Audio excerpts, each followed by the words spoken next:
Allow me to set the scene.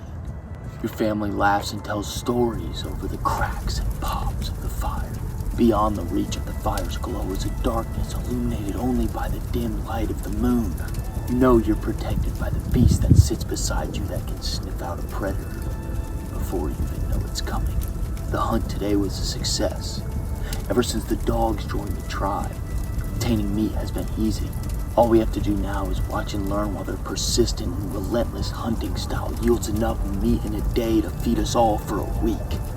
As the fire shifts, your favorite dog cuddles by your side. One day, humanity will have it all. The mind of a human, the hunting prowess of a wolf, will prove to be a combination that is unstoppable. You know that when humanity conquers the world, these animals will remain by our side. They will be worshipped and respected for getting us humans to that mountaintop. But fast forward 30,000 years, there's a different story. A story of torture and humiliation thrust upon what was once man's best friend in the name of cuteness. This is the story of the brachycephalic dog and their inherent life of suffering.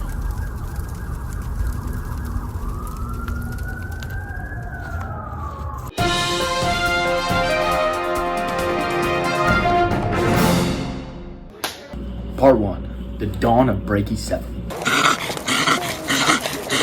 Believe it or not, the short sound on these dogs once actually served their purpose. Up into the 19th century, people in Europe and America were entertained by a blood sport called bull baiting. Here's how to play this fun game. You put a bunch of dogs around a bull and make them bite at its throat, nose, and legs all until the bull died. The things people did for entertainment before TikTok. While the animal cruelty with just that might have been enough, it was further when they determined that the short snout on these dogs had an advantage. From there, humans decided to take advantage of our ability to control natural selection into artificial selection and created a short-snouted or a brachycephalic dog with no regard for the animal's health. As bull baiting started to fall out of favor, these new dogs did not follow that trend. People thought these little muggers were cute. This is due to something called pedomorphism, which is a fancy word for juvenile physical characteristics. Juvenile characteristics on any animal trigger our humane urge to want to coddle and protect these little things. So cute! And brachycephalic dogs carry these juvenile traits into adulthood, those juvenile traits being the big old forehead and the short snout. Part 2. The Descent into Madness. Moving forward into the 20th century, kennel clubs and dog shows became popular in Europe and America. Kennel clubs began creating breed standards which stood as a guide as to how these dogs were to be judged at dog shows. It is the intention of the breeder to meet these breed standards to a T.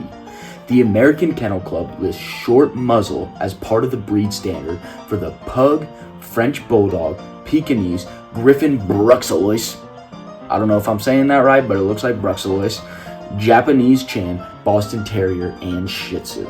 This cemented brachycephaly as a feature into these dogs.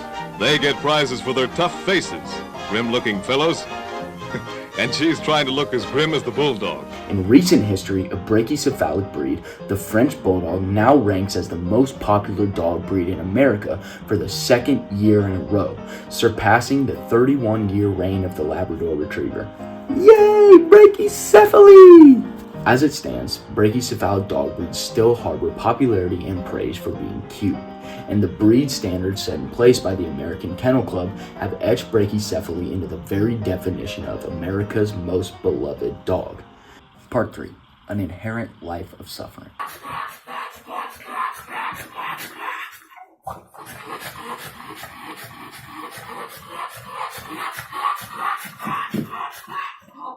Due to our urge to want to have these brachycephalic traits in our dogs, we've thrusted upon them traits that are not natural for their normal life. Brachycephalic dog breeds suffer from a condition known as brachycephalic obstructive airway syndrome, or BOAS.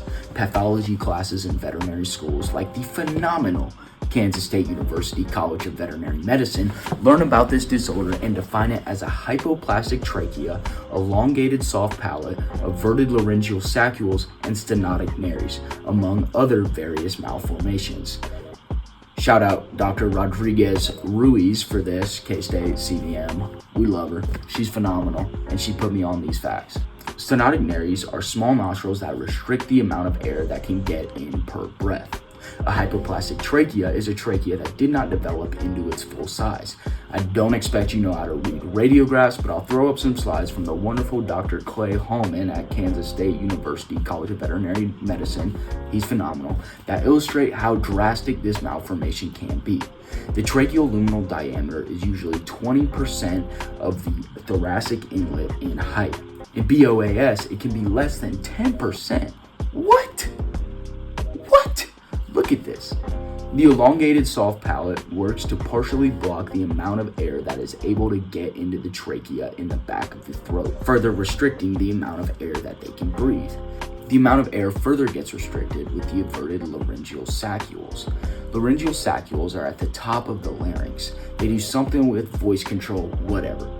The clinical importance of the laryngeal saccules really only come in with brachycephalic obstructive airway syndrome. When the dog breathes, they have to suck so hard that these laryngeal saccules evert and further block the diameter of the trachea, which again restricts how much air they can breathe in. Compounded together, BOAS makes it so these breeds have chronic shortness of breath and subsequent difficulties in exercising, a propensity to overheating, increase in abnormal respiratory noise, low blood oxygen levels, and consequently collapse. This comes from Packer et al. In 2015. The propensity to overheat leads to a higher risk of heat stroke, again, just by being born. Gastrointestinal problems include problems with the bread underbite leading to dental and periodontal disease. They frequently experience esophageal motility problems and resulting gastrointestinal reflux. Another ailment that some face, most notably the King Charles Cavalier Spaniel, is something called Chiari-like malformation syndrome. This is a crazy one. Chiari-like malformation happens when the head gets bred to be so small that the brain can't even fit in the skull, and the brain goes out of the skull into the vertebral canal. The skull is not big enough for the brain. At what point are we doing too much? At what point have we bred them too much? It's ridiculous. Among other reproductive problems is the fact bulldog females are usually not able to support the weight of a male so much that they rely on artificial insemination to breed. And bulldog puppies' heads are so big that they can't even fit out of the birth canal naturally. So they can't breed and they can't be born. Functionally, this species is extinct, right? In the wild, that would not be a species that could exist. They purely rely on human intervention to keep them alive, to keep them suffering. One of the most profound issues with these breeds is their issues with their sleep. Like humans, airway distress will often lead to sleep apnea and sleep disordered breathing. Their sleep abnormalities include sleeping with an open mouth in sitting or elevated positions, sleep fragmentation, sleep apnea, sleep arousal, or complete inability to sleep with consequent daytime hypersomnolence or sleeping too much during the day. This comes from Mitzi et al. 2022. Their sleep can be so bad that they might be forced to sleep with a toy in their mouth just to be able to breathe.